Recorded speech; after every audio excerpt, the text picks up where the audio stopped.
మీనరాశి వారికి ఉగాది రాశి ఫలం 2026లో మీకు ఆరోగ్యం మీకు కొద్దిగా వీక్గా ఉందని చెప్పాను.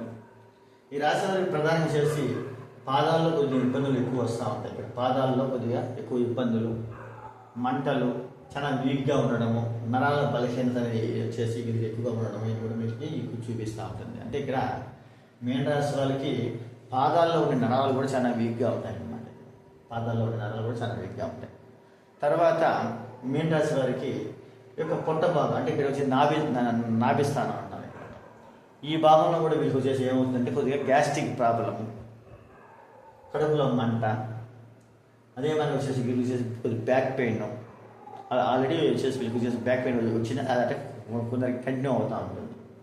తర్వాత మలబద్ధక సమస్యలు, జీర్ణక్రియల్లో ఆలస్యం అవ్వడము, స్కిన్ ప్రాబ్లమ్స్ రావడము, వాటర్ ఇన్ఫెక్షన్ వల్ల వచ్చే తుమ్ములు, ఊపిరితిత్తుల సమస్యలు, దగ్గు, జ్వరం ఇలాంటివి కూడా వీళ్ళకి చేసి చిన్నగా వీళ్ళకి రావడం పోవడం కూడా ఉంటుంది. కొంతమంది వేడి వల్ల వచ్చే సమస్యలు వీళ్ళకి ఎక్కువగా వీళ్ళకి చూపిస్తూ ఉంటుంది. కాబట్టి వీటి పరంగా వచ్చేసి ఆరోగ్యపరంగా చూసుకోవడం కూడా వీళ్ళకి చిన్న కూడా మంచిది. అదే వచ్చేసి రాశిలో శని ఉండడము, ఇప్పుడు 4వ స్థానంలో గురువు, తర్వాత 5వ స్థానంలో గురువు రావడము, మళ్ళీ ఇప్పుడు 6లో కేతువు, 12లో ఉంటే మీకు వచ్చేసి రాహు యొక్క గురించి కూడా మీకు మరో వీడియోలు మీకు వచ్చేసి తెలియజేస్తాను.